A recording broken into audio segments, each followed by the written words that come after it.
น้องน้องอบผิวบ่เอหยานดำห่อนก็อดเอาขนาดคำบ่ฮักก็ยังอดเหี้ยผู้บ่าวทางใดเด้บ่ฮักนี่บ่ผู้ว่ามาดินมื้อนี้นี่บ่ทำตาบเลยนี่เห็นบ่นี่เห็นบ่ บ่มีแม่นบ่ตัวอ้ายบาปใด สมัยบ่ต่อ บ้านใด คืออ้ายพันเห็นอยู่นะเพิ่น อ้าว พันเห็นอยู่น้องจักนั่งนำไผก็ สมัยยืนอยู่ทางเห็นผู้ว่าเที่ยวเขา แม่ ประมาณ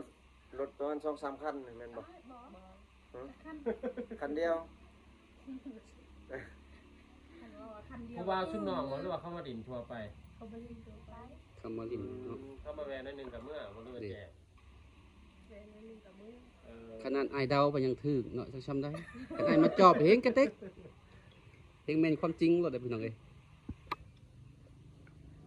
เขานัดมาบ่หรือว่าเขาบ่ได้นัดนัดนะไผสองคน ขนาดคือบ่บอกค่อยแน่ คันนั้น ก็บ่ชวนน้องเกดแม่ น้องเกดนี่ สาวในชะแนดีพี่น้องเอ้ย เป็นวันเสาร์เพื่อนสเก็ตแต่ว่าเรามี อืม เหลือแต่สองคนพี่เจ้าสองสาวพี่น้องเอ้ย เขามาจักคนมื้อนี้ สอง สองคนชุดน้องก็อยู่สองคน กูเลย คนค่อยแน่ กับชวนกับเพิ่นเนาะ มันเกินบทมันพอดี ผู้บ่าวเล่นเกมมันจะผู้บ่าว บ่ เฮีย สองคนบันนะให้เงยบ่ กูบ่าวเล่นเกมเลย บอกภาษาผสมพี่น้องเอ้ย มากก็มาดินเกมที่ห้องเลย เลย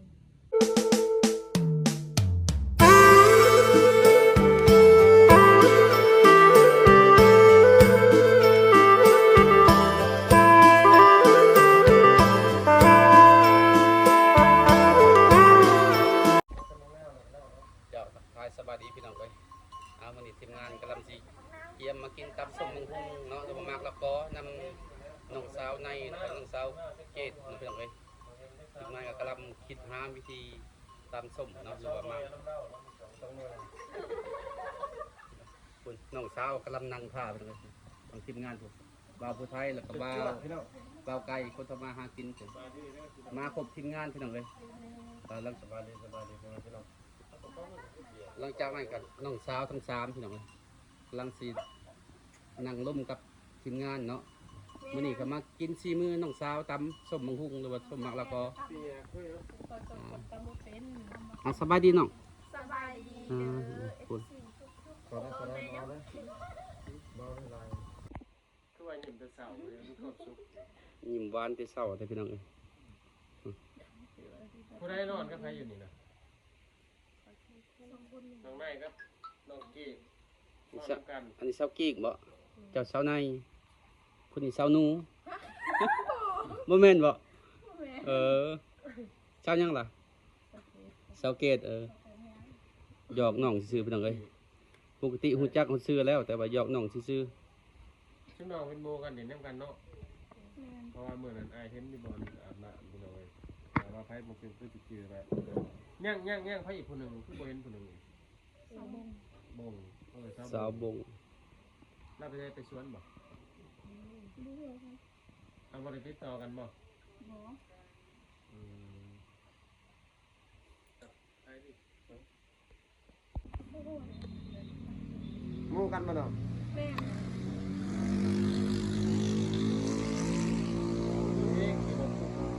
เสียงรถดังคักเพิ่มพี่น้องเอ้ย เสียงดัง ขออภัยนะเพราะว่าเฮือนน้องอยู่ใกล้แคมทางพี่น้องเอ้ยก็ได้ยินเสียงดังไปกล้องทั่ว ดัง ทั่วบ้านพี่น้อง ก็ หมดเมื่อมันก็จะยังหนังพี่น้อง มันมิตรฮอดเมืองซ้ำนี่ถือว่าบ่รอดแล้ว ทีมงานแต่ตกใจได้ยินเสียงรถจนสิช็อกพี่น้องเอ้ย ว่าเวลาผู้ว่ามาเดี๋ยวนี้ขี่รถยังหลังได้หนิบ่ถ้าคอยมากบ่ ชิน้องระวังทอนรถดังกับทอนรถบ่ดังจะได้หมัดผู้บ่าว พอบ่ดัง ก็บ่ดังบ่ มากเงียบเนาะพ่อแม่จะมาแจก อยากว่าหมัดเนาะเสียงดังปุ๊บๆปานนี้ บ่ได้แล้ว ฉะนั้นเขาเจ้าขี่มาหอนเฮือนบิดใส่เพิ่นลุกทั้งงานเลยเนาะ กินข้าวเช้าไปแล้วว่าสนอง กินมาแล้ว กินมันละ กินข้าวกับหยัง ตะบัง ข่อยกับหอย หอยยัง หอย แดง เอาหอยแดงๆหอยปัก หอย ก เชอ ว้าง รี่หอยเชอ หอ รี่ ยเชอ เนาะ รี่บ่ เสื้อนี่เก็บมาน้ำทางหน้านะ ๆแม่ แม่นหอยเชอรี่ลายมาแล้ว คิดว่าหอยจูบอ่ะ อืม กินเบิดแล้ว เอามาเห็ดยังกินเอาเมนูเอามาต้ม ต้ม ต้มกันแก้ว แม่ น้องไปแซ่บเนี่ย น้องไปเก็บเอาอยู่ซะอยู่น้องบ่ คือเบาไก่นี่เพิ่นมักได้หอย โอ้ หอยปลากวางแล้วเพิ่นมักตัวหอมเลย หอยใหญ่น้องสองคนได้กินแล้ว กินแล้ว คือว่าหากตื่นนอนกินเลย กินข้าวน้ำกันบ่หรือว่ากินคนละบอล คนละบอล มีคนละบอลเมื่อวานนี่คือว่าน้องไปเลี้ยงงัวบ่เลี้ยงตอนแรงอืมน้องบ่ฮอดบ่น้องใส่แขนยาวอืม น้องน้องอบผิวบ่ ยันด หยานดำว่าตัว ฮอดก็อดเอาขนาดคำบ่ฮักก็ยังอดเหี้ยผู้บ่าวทางใดเด้บ่ฮัก ำนี่บ่ผู้ว่ามาดินมื้อนี่นี่บ่ ทำทันตาบเลย นี่เห็นบ่นี่เห็นบ่ บ่มีแม่นบ่ตัวอ้ายบาปใด สมัยมันก่อน ระวังใด คืออ้ายพันเห็นอยู่นะเพิ่น อ้าว พันเห็นอยู่น้องจักนั่งนำไผก็ สมัยยืนอยู่ทางเห็นผู้ว่าเที่ยวเขา แม่ ประมาณรถประมาณ2-3คันนี่แม่นบ่ บอ ฮะ ขั้น คันเดียว คันว่าคันเดียว ผู้ว่าชุดน้องบ่หรือว่าเข้ามาดินทั่วไป เขาไปเล่นตัวไป คำว่าลิ้นเนาะ เข้ามาแวะหนิดนึงกับเมื่อบ่รู้ว่าแจก เล่นนึงกับมือ เออ ขนาดอ้ายเดาไปยังถึกเนาะจักซ้ำได้แต่อ้ายมาจอบเห็นกันเต็กเฮงแม่นความจริงโลดเด้อพี่น้องเอ้ย เขานัดมาบ่หรือว่าเขาบ่ได้นัดนัดนะไผสองคน ขนาดคือบ่บอกค่อยแน่ ขนาด ก็บ่ชวนน้องเกดแน่ น้องเกดนี่ สาวในเสน่ห์ดีพี่น้องเอ้ย เป็นวันเสาเพื่อนสเก็ตแต่ว่าเรามี อืม เหลือแต่สองคนที่เจ้าสองสาวว่าพี่น้องเอ้ย เข้ามาจักคนมื้อนี่ สอง สองคนชุดน้องก็อยู่สองคน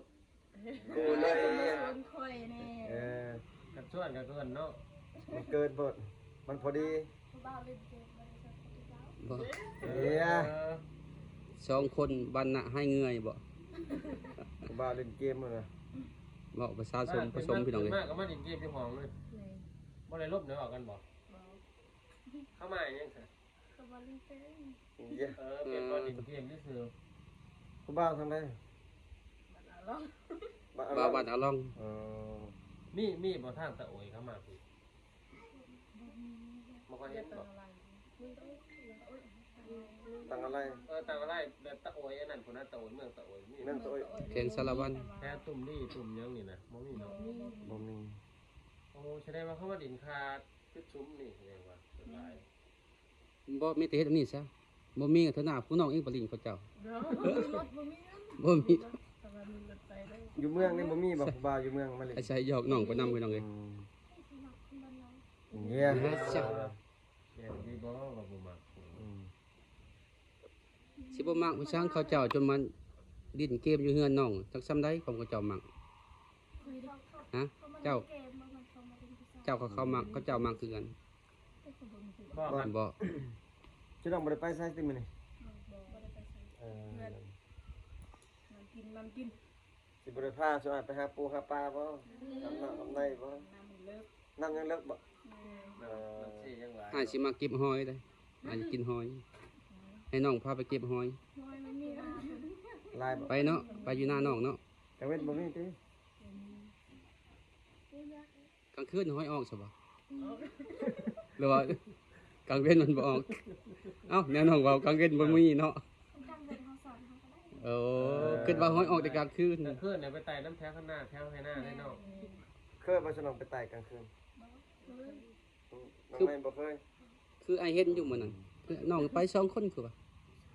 ตอนนั้นนะ ตอนนั้นแล้ว ตอนน้องไปหั่นเด้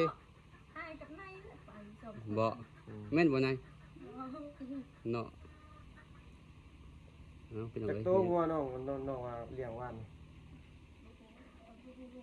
บ่ได้นับเลยว่า มันเสียให้ได้จ้ะ เลย14 15 เลี้ยงแบบเบิ่งอยู่ในบ้านนี่ซื่อ นั่นแหละตัวใดมันดื้อก็มา ไปมัด ตอนแรกมันดื้อจะหลักคายรถกี่ตัวพอว่าเสียแล้วงัวเสียแล้วต้องเฮ็ดมันนั่นเด้อต่อไป อ้าวกันซุ่มว่าเนี่ยคือน้ำขึ้นได้ในย่ามซุ่มน้องหายังกินอ่า การหน่อไม้ ตอนนั้นหน่อไม้แสดงว่าเนาะ คิดว่าน้ำขึ้นแล้วไปหาสอนหาสระอยู่เนาะแค่น้ำบ่ได้ไปเนาะ หาสวนหาสะบอก บ่แม่นว่าหาพ่อหาป้า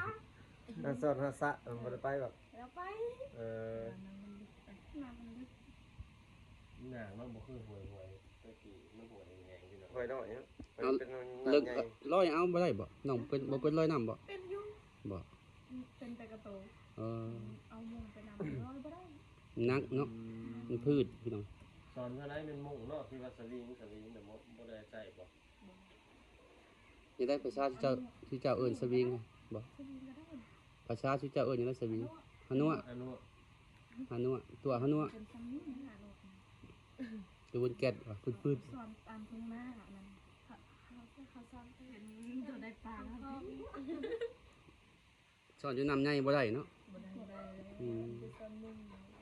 แล้วบ่เลยที่เวียงงานซุ่มน้องแล้วบ่ล่ะบ่น้องไม้ยังขายยังเสียอย่าให้น้องกี้ได้เสร็จแล้วล่ะบ่ ยังสิกัน จะยังให้ น้องเกดได้แล้วแหละ ยัง จะต้องบ่ได้ฉีดอันบ่ยานะบ่ได้ฉีดยาบ่ บ่ แบบเสียธรรมชาติเลย เสียธรรมชาติ มันบ่ฮกบ่เนาะ คันให้กวางได้สิเสียแล้วแต่จักมื้อกันตามว่าคันตั้งเสียหยาอยู่แต่ก่อนได้บ่ชิ้นนึงหรือ3-4มื้อ เป็นเดือนเป็นเดือน อืม อ๋อ แสดงว่าบ่มีเวลาไปหารับจ้างครับหาเงินเลยเนาะมีอยู่บ่เวลาไป บางทีมีบางทีบ่มีเลยมีแต่เฮ็ดเอง ส่วนหลายส่วนน้องไปรับจ้างงานทางแบบใด เสื้อหญ้า แถวบ้านนี่แหละ แม่ ยามมันตนคนมันเนาะ มื้อเท่าไหร่ก็จ้าง เส้นนึง สิน้องบ่ได้เฮ็ดบ่อยู่อันสวนอันหยังบริษัทวิกนี่ เอาไปต้องรับบ่ เพราะว่าบ่มีเงิน ตะกี้ได้สามีบ่ นี่ แต่ว่ามีบางคนเขาเอาบางคนเขาบ่เอา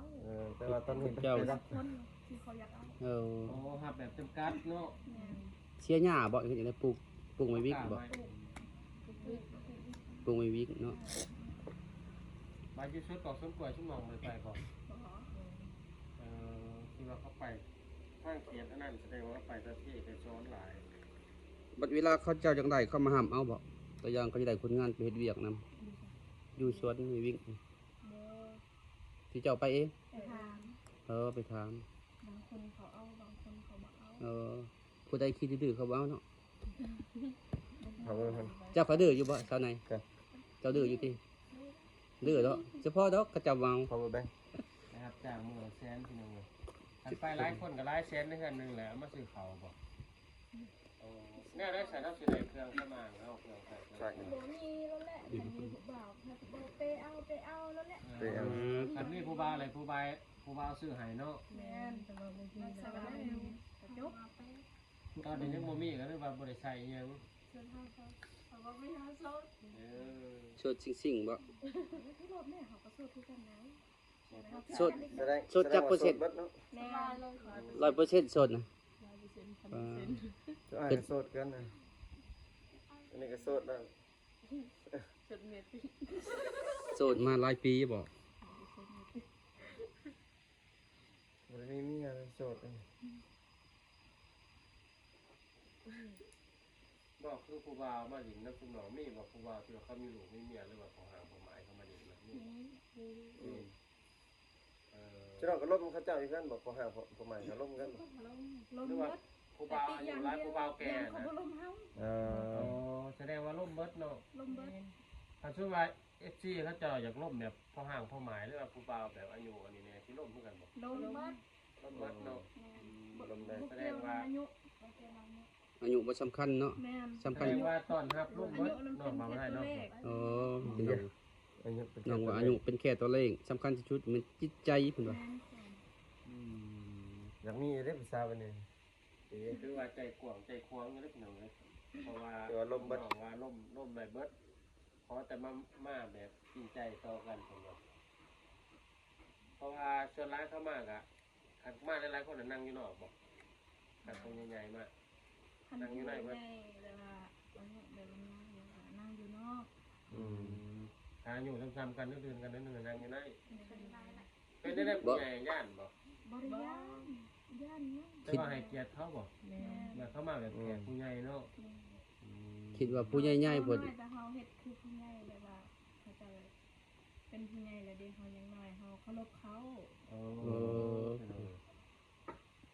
แม่นๆทุกคนบอกว่าเนี่ยฉันว่าเขาก็ได้มันกับแบบเป็นบอลอยู่บนนอกมันคือแบบบ่ให้เกียรติเขาเนาะแต่ผู้น้อยซ้ำกันน่ะคือว่าเขาได้ประหม คนเขาตัวผมเดียวก็ได้ ขาพื้นเดียวกันนี่บ่เห็นบ่ซึ่งแบบ สบาย คนอื่นอีกมากอะเสือกไว้เลยเสือกไว้ในผ้าห่มเนาะล้มผู้ที่สองอีกต่อไหมพี่น้องเอ้ย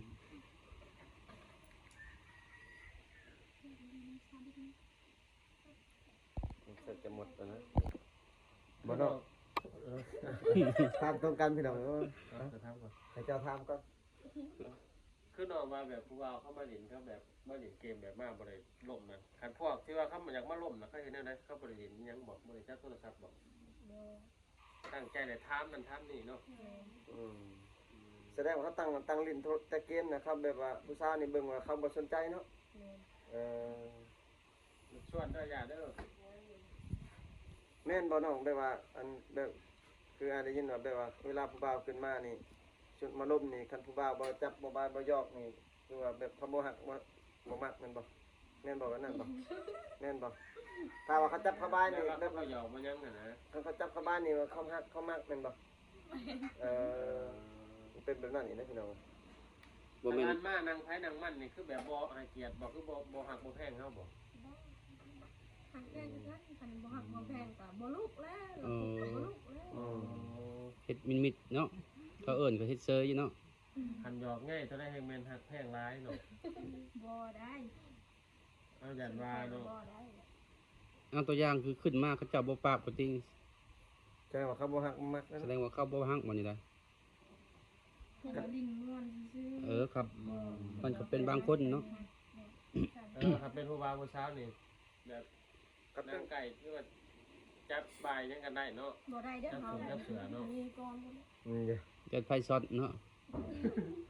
ผู้บ่าวผู้สาวกับเป็นแฟนกันนี่เป็นแฟนกันนี่ก็ยังเข้าบ่อยู่ห้อง เขา ยังเข้าอยู่ห้องใช่ว่า ไปไส ใช่ว่าเฮ็ดยังแนวอื่นบ่ได้นี่คือว่าเป็นผู้บ่าวเป็นแฟนคือว่าเข้าห้องเข้าไปซื่อๆบ่ เขาไปซื้อกํลัง เออ มันก็ปก มัน ติ ก็ นะ มันก็คือผู้บ่าวทั่วไปเนาะ แม่น และน้องบ่ได้กำหนดเวลาติเอ้ย12โมงเด้อกำหนดเมื่อ 12โมงก็ โมงบ่ได้เว้าตินะอิงตามบ่ บ่คือกัน เว้าคือกัน นะสมมุติแฟน สมมุติแฟนเจ้าเองอ่ะ เขาเอาหมู่มานำบ่หรือเขามาผู้เดียว เอาหมู่มานั่นเลย โอ้ เมื่อกันญาติเลย ย่านเขาลัดทาง เป็น เนาะ แฟน น้องเขาเมื่อส่งกับเราย่าน ถ้าเป็นแฟนกันแล้วสิเอามานำก็ลุบแล้วเป็นไง หมู่เขาก็บ่มานำนะตัวมันนี่สาวแล้วเขามานำ มันเป็นแฟนกันแล้ว บ่ย่านตาบิดก็มาก่อนบ่มาเฮ็ดลึงหน้าลึงตาเทื่อที่2ที่3ก็โดดเดียวเลยพี่น้อง หมู่เนาะคือสิว่าผู้บ่าวของน้องนายแหละมาเจอน้องกี้เจอน้องเกดต่อสิแล้วก็ได้เป็นแฟนกันต่ออีกเพราะว่าคือแบบเป็นแฟนนั่นน่ะร่วมกันตลอดนี่ประมาณจักเดือนจักปีจังแบบเอากันคือแต่งงานนะบ่ตามชุดน้องคิดนะในอนาคตนะแบบต้องมั่นใจจักเดือนจักปีร่วมกันเลยปีนั่นแหละ จะดี มั่นใจ เออ น้องนายเด้2มื้อเอาเลยบ่ ให้สองมือเอาเลย น้องนาย2มื้อปุ๊บปั๊บเอาปึ๊บโหลดพี่น้องเอ้ย แต่งเลยนะ แต่งเลยค่าดองบ่แพงดอก15ล้านกีบ 5,000 5,000กีบอีกมามันนี่บ่ต้อง ให้ส่งตัว ไก่สองตัว คือน้องว่าแบบร่ม หมูหน่อยตัวหนึ่งพี่น้อง แบบได้จังว่ามั่นใจจังว่าผู้บ่าวเขาหักเข้านะเขาแสดงออกแบบได้เอาเขามาหาทุกมือบอกหรือว่าซื้อนั่นซื้อนี่ให้ ขอมาหาทุกมื้อซื้อนั่นซื้อนี่อยากได้หยังซื้อให้ โอ้จะไม่เขาจริงใจเนาะ แม่น กันแบบเป็นแฟนกันแต่บ่มาหากันนี่ก็คือเก่าเนาะ แบบลักษณะว่าเสื้อไฟนิดนึงคือว่ากันบ่มีเสื้อไฟนี่ก็บ่ได้ แม่นพี่น้องเอ้ยคือแบบช่วง FC เพิ่นล่มเพิ่นอยู่ไกลๆนี่เพิ่นเฮ็ดได้ไดเอาแบบ ซื้อนั่นซื้อนี่ฝากมาให้บ่รู้ว่าส่งเงินส่งครับติดตามบ่ลักษณะผู้ว่าฟังไทยตัวที่เคารพนะมันก็สมัครขึ้นหมดนะให้เขาแสดงออกมาแบบฝากเงินมาให้ซื้อนั่นซื้อนี่บ่หรือว่า บางทีพักเงินให้ซื้อยังให้แต่มี อืม ได้ได้เบิด อืม ได้ก็ได้ บางทีก็ ได้ เพิ่น ก็ได้ว่าเพียงเงินว่าเขาทีมใจฮักเขาแท้ อืม จะตัวเขาก็พอ มันเป็นตัวกันเนาะ งาน